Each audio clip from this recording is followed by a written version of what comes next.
Okito Tembe, bem-vindo a esta série de conversas, uma coleção para amanhã, dedicadas à África, a um ponto mais delimitado que é Maputo, e a uma geração de criadores e de pessoas dedicadas às artes performativas.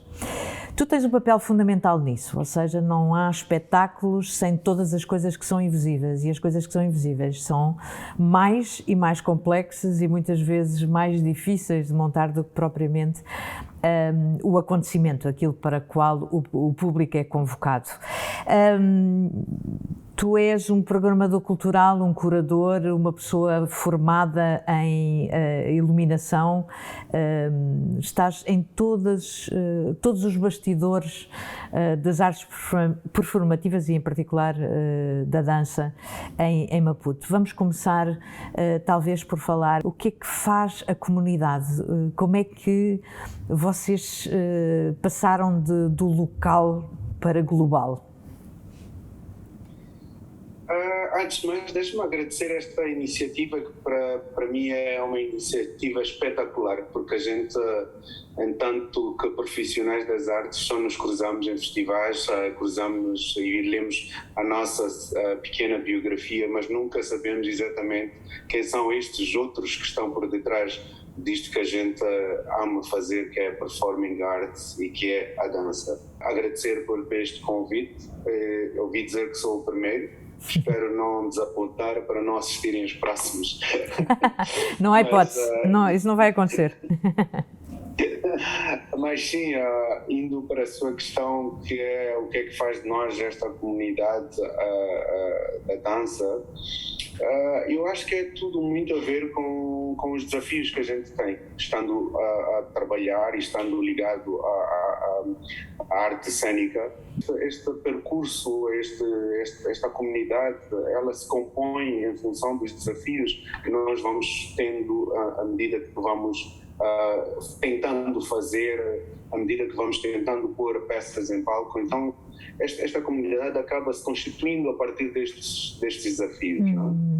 Ok, mas houve um momento a partir do qual houve necessidade de profissionalizar, ou seja, claro que há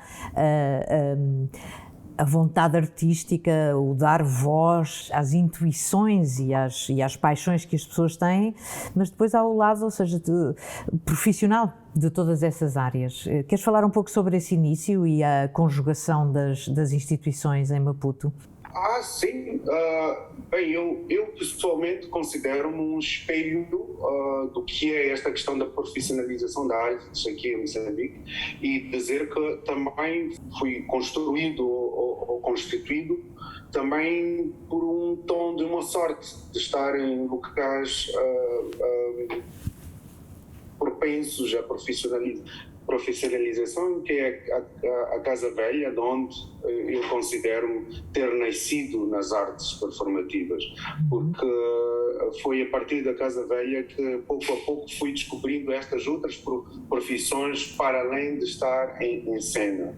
Mas fui lá parar porque queria ser bailarino, e a partir disto, esta questão do que é que está para além de ser bailarino em cena levou-me até outros patamares a nível da profissionalização. E se quiseres que eu fale-te um pouco sobre esta questão mesmo de estar no sítio certo, por exemplo, a minha primeira experiência internacional, que foi justamente para Portugal, que foi através destas ligações que a Casa Velha de alguma forma tinha com Portugal e sobretudo com José Moura Ramos e Fernando Moura Ramos, na altura, que eram um dos grandes parceiros da Casa Velha e que de alguma forma estavam muito interligados a esta questão do desenvolvimento do teatro aqui em Moçambique. E a partir destas parcerias e tendo estado lá, e acabei fazendo parte de uma peça de teatro e tive esta oportunidade de subir avião até ir para esses lados através da arte e graças à arte, e conhecer um pouco estes lados por uma pequena turnê pequena não, uma importante digressão que a gente fez por Portugal, através da Casa Velha, por uma peça que foi montada na altura na Casa Velha, e a minha função nesse espetáculo era a mudança de cenas, que era o momento em que a mudança de cena tinha que ser feito com um tom de performativo. Então avança o Quito. Nesse caso avança o Quito, mas na verdade pode-se quase dizer que a única coisa que tu não foste foi bailarino, ou pelo menos bailarino em full time.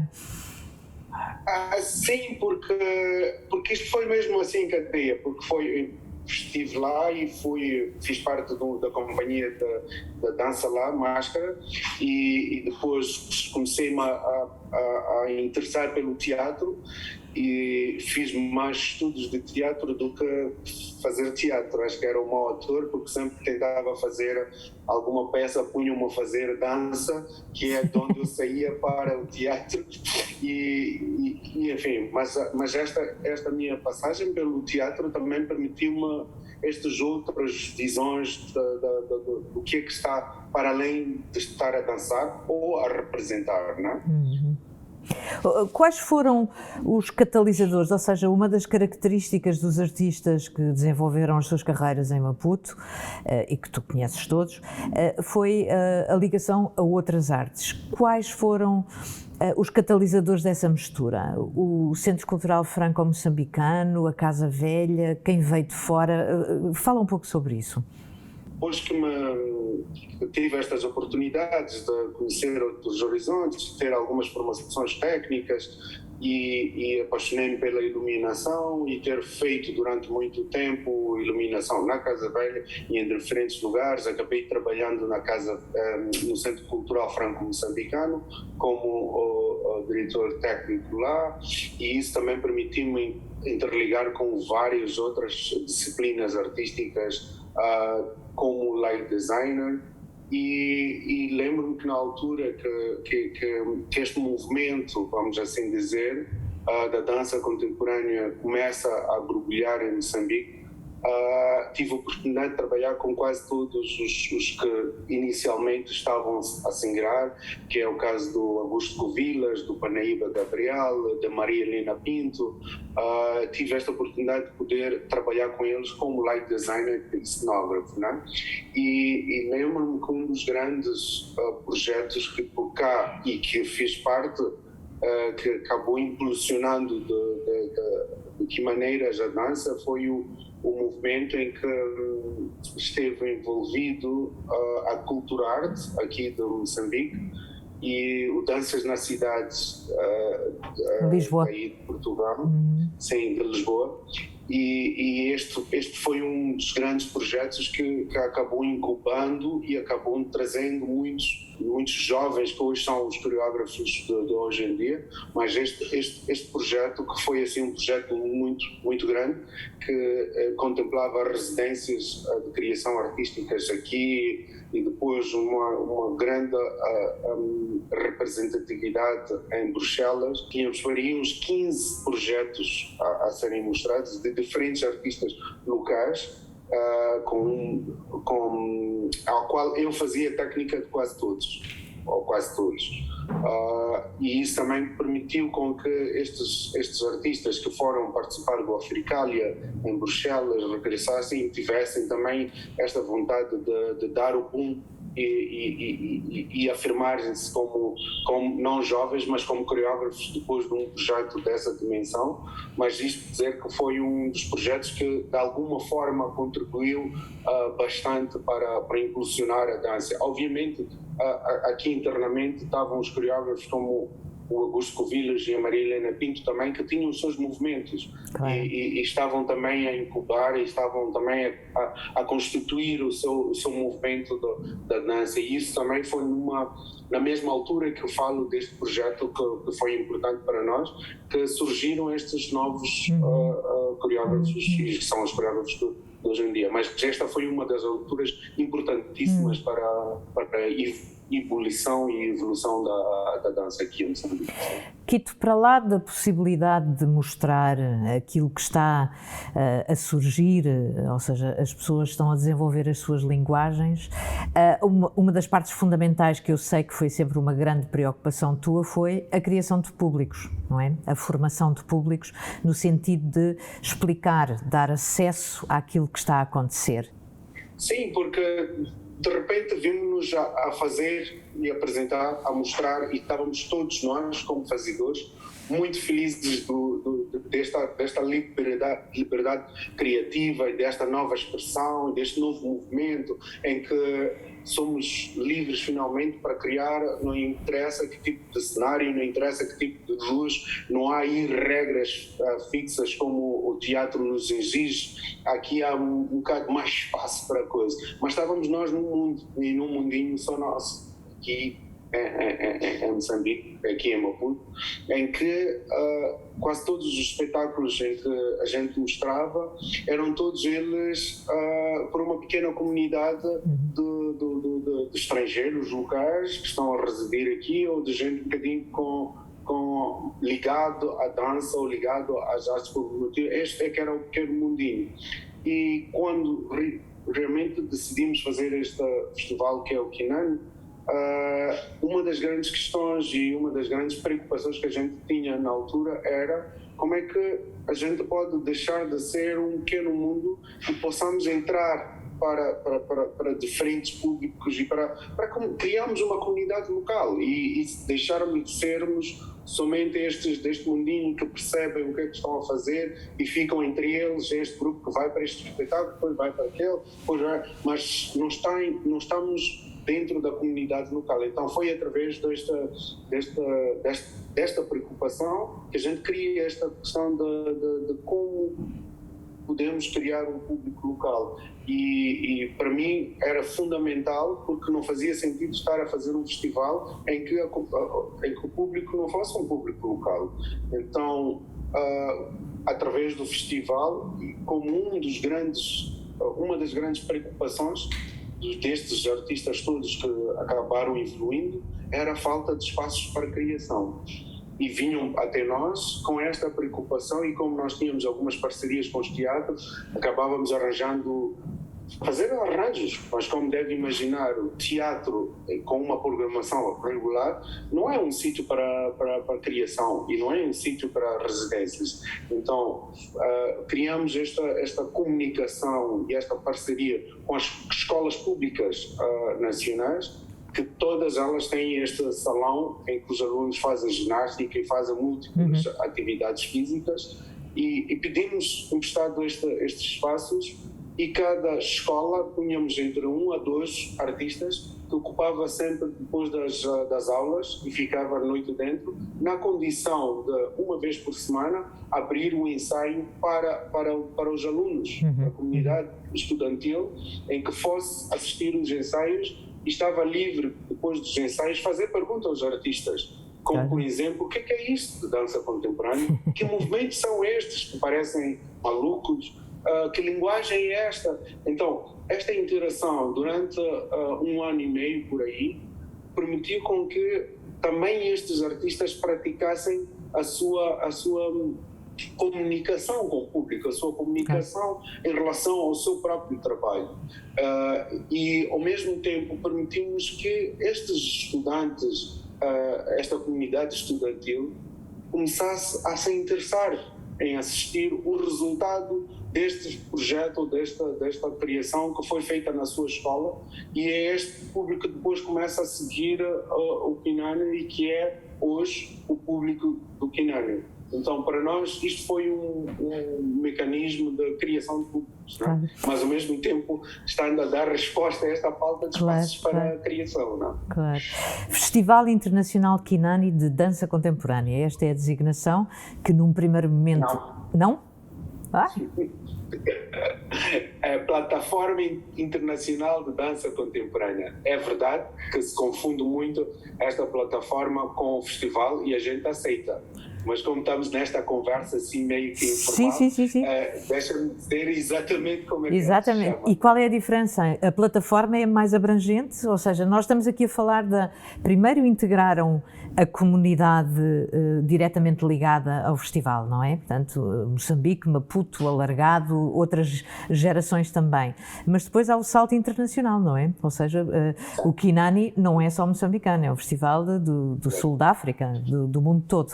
Queres falar um pouco sobre esses grandes saltos da plataforma? Sim, e de verdade fiz esta brincadeira mesmo para nunca nos esquecermos qual é que é o nosso propósito. E é verdade que chamamos nos festival e somos considerados assim, mas pelo menos com a nossa equipe interna, eu estou sempre a corrigir isto, mesmo num tom de atenção. O nosso foco é que a gente sirva a comunidade da dança local como uma verdadeira plataforma para a comunidade da dança. E é isso que nos, de alguma forma, pôs-nos muito ligados a esta criação da comunidade da dança local e a promocioná-los. Por quê? Porque é nesta plataforma em que a gente diz que é o ponto em que todos estes jovens coreógrafos que ficam a trabalhar e ficam a criar durante 2 anos encontram o seu ponto de partida para a internacionalização. E temos que, de alguma forma, com o nosso trabalho, é estar muito ligados ao máximo número de festivais internacionais, ao máximo número de programadores que possam, de alguma forma, vir para Moçambique e possamos servir esta comunidade que antes era muito virada para Moçambique, é verdade, e disse muito bem, agora é virada para o continente africano, e que estávamos restringidos na região e que agora começamos a abrir um pouco mais, mas que é um ponto em que é uma janela, vamos assim dizer, da dança do continente africano. O que a gente programa é muito virado a esta questão dos novos atores na dança, novos pensadores na dança, e que esta faz a maior parte da programação. Obviamente, depois a gente programa peças reconhecidas e peças importantes. Parte da circulação. De toda a parte do mundo. Claro. São 17 anos, 10 edições, ou seja, são muitos espetáculos e são muitas pessoas. Tu dirias que o Kinani e esta comunidade já tocou em que quantidade de gente? Ou seja, estou a pensar na alteração das mentalidades e na abertura às artes que estão todas ligadas. A dança é cosmopolita e é completamente internacional, não é?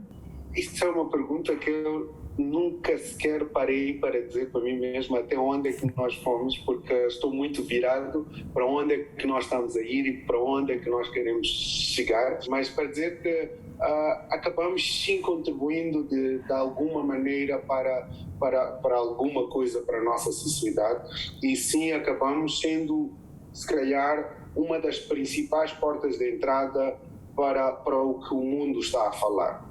E acabamos fazendo parte deste mundo global da arte performativa através do Kinani. E dizer que esta porta da comunidade é a partir dela em que muitos jovens locais, falo do público de uma forma geral e falo de jovens que querem fazer dança, que tiveram oportunidades de interagir com artistas como Marlene Freitas, Francisco Camacho e muitos outros que nós temos de alguma forma programados no Kinani, mesmo para abrir e para fazermos parte desta comunidade global da dança. Então, penso que esta questão de olhar para os números, eu fico mesmo muito perdido, porque é muito olhar para Olhamos então para aquilo que falta. Quito, tem ideia que houve algumas edições do Kinani que foram temáticas.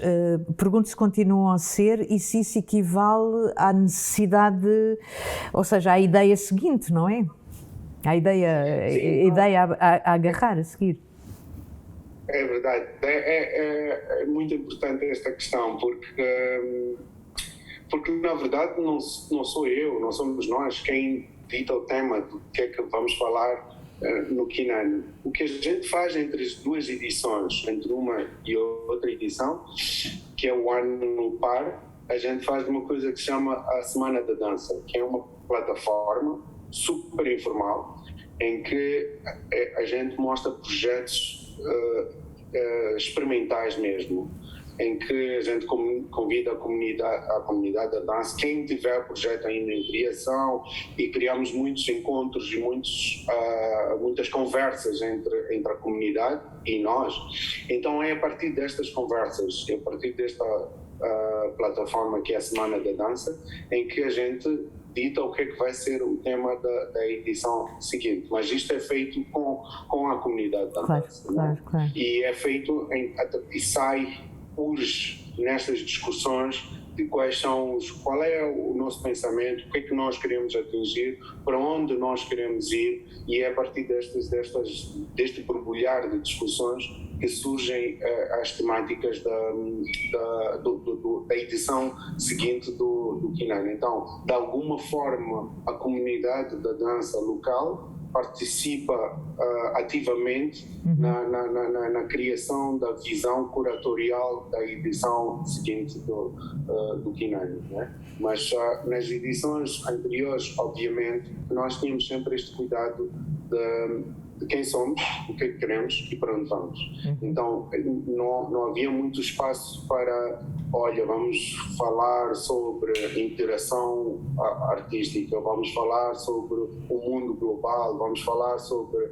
Não, era muito virado ou a criação de públicos, ou a profissionalização. Houve algumas edições, uma edição foi toda ela virada para esta questão da profissionalização, que é convidar diferentes profissionais que possam de alguma forma também interagir em interação e criar esta questão de não podemos só fazer as nossas peças aqui e terminarem aqui. Então há que abrir. E como é que podemos abrir? Convidando light designers, produtoras, curadoras, e que possam interagir com a comunidade da dança local. Então é um pouco assim como a gente constitui esta questão da curadoria e do pensamento das nossas edições.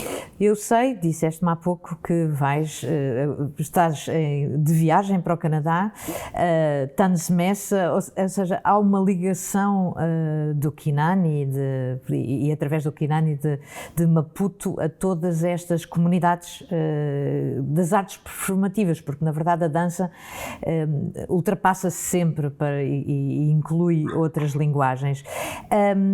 O que é que tu estás a tramar nestes encontros, ou já a magicar?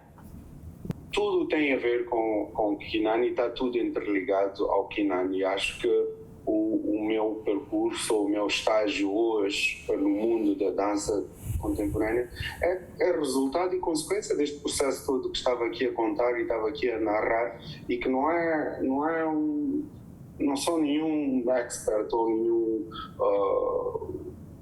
conhecedor ou maior conhecedor desta questão da dança. Não, fui formando e apanhei fiz o meu PhD ou supergraduação através deste processo de aprendendo aqui no terreno e na terra, né?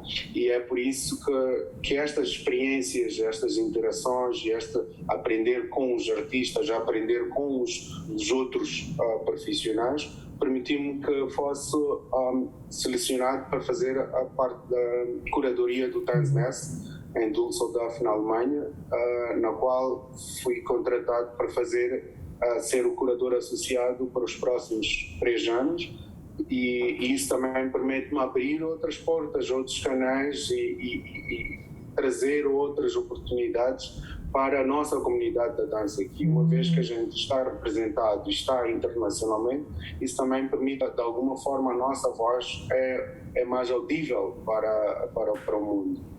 E é através destes processos que também, sim, disseste bem, daqui a algumas horas tenho que iniciar a minha viagem para o Canadá, que é lá onde fui convidado como curador.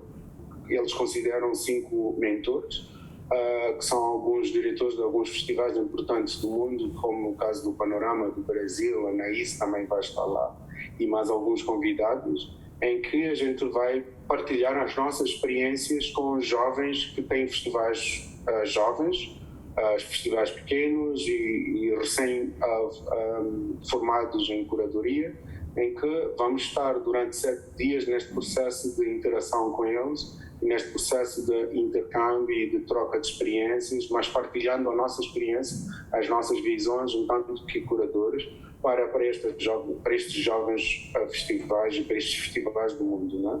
Para dizer que sim, isso tudo é ligado mesmo ao Kinan, não tem nenhuma desconexão, é uma continuidade, na verdade. Claro. E vou dizer, e não disse isso a ninguém sabe ainda no mundo, que é uma novidade para a comunidade da dança, é que nós, na próxima edição de 2023, fui selecionado para fazer a direção artística do Dance l'Afrique, que é o festival que é rotativo com uma trienal e que é rotativo de alguns festivais no continente africano. Então ganhamos e vamos receber este festival na próxima edição do Finalista. Vamos celebrar os 10 anos, a 10ª edição. Em grande festa, com uma grande festa. Exatamente, Dance l'Afrique. Parabéns, é só mesmo, só há razão para saudar. Kito, falar um pouco, esta nossa coleção de conversas foi pensada imediatamente antes destes 2 anos da pandemia e conseguiu sobreviver sem nenhuma limitação, ou seja, conseguimos ter sempre as pessoas na distância e agora continuamos na distância, ou seja, aprendemos com as limitações. Há assim alguma coisa que tu destaques destes anos? Há algum modus operandi que tenha mudado e que se lança agora no futuro? Eu acho que quase todos nós, e não falo somente de nós, a gente que está de alguma forma ligada às artes, mas como indivíduos, acabamos tendo um choque térmico com esta questão da mudança das estações, que foi o que a pandemia nos trouxe e nos fez vivenciar, não é? E acho que todo este processo de pensar a dança e pensar turnês, pensar o que fazer e pensar como fazer, acho que é uma das grandes lições que esta pandemia nos trouxe. E digo-te, este momento de paragem, se bem que nós não paramos, tivemos a sorte que abrimos um bocadinho e nós, pumba, aproveitaram logo. Por acaso tivemos a companhia do Jonas Zelander, daí de Portugal. E depois logo de seguida fechou, isto é, no último dia, ou nos 2 últimos dias do festival, o mundo voltou a começar a fechar. Mas para dizer que estas experiências e esta paragem de alguma forma acabam definindo o que é que vem aí para frente. É por isso que quando comecei esta conversa, comecei por saudar esta iniciativa, que era uma coisa que, para mim, até pensava que era um resultado ou consequência da pandemia vamos parar tudo, está na hora de nos conhecermos, está na hora de conversarmos e está na hora de sabermos quem está por detrás das coisas, né? Mas não, fico feliz por saber que foi antes da pandemia, mas que responda de que maneiras é todo este processo de paragem, este processo de reflexão e de pararmos para nos situar. O que é nos situar? Exatamente. É isto que estamos aqui a fazer? É isto que estamos aqui a partilhar? É isto que estamos aqui a pôr gravado? Antes acho que teria que apanhar um voo somente para vir fazer esta conversa e era tudo muito normal e funcionava de uma forma tão normal. Vais para onde? Estou com malas aviadas, que vou para uma entrevista em que a gente vai conversar sobre a minha experiência. E hoje estamos aqui a usar esta plataforma ao seu mais alto nível e com estas novas formas de conversar e novas tecnologias que acabamos aproveitando no bom sentido e fazer o bom uso delas, não é? Então tudo isto para mim acaba sendo sabes, daquelas lições que vai perdurar e vai nos levar para além. É verdade, conseguimos as fórmulas para a nosso favor. Quito, tudo o que entra na internet nunca mais sai, portanto, dentro de pouco nós estaremos na eternidade. Agradeço-te imenso, foi uma conversa maravilhosa. Até à próxima. Muito obrigado e não vou parar de vos parabenizar por esta iniciativa e de permitir que nós também possamos conhecer os outros que estão por detrás e falarmos um pouco do que foi este percurso da nossa experiência como festival, como indivíduos, como comunidade, enfim. Para mim, acho que é este outro lugar da arte, é este outro lugar de estar no mundo, que é esta iniciativa que vocês têm e muitíssimo obrigado por fazer parte deste leque de entrevistas. Obrigada por participar. Muito obrigado.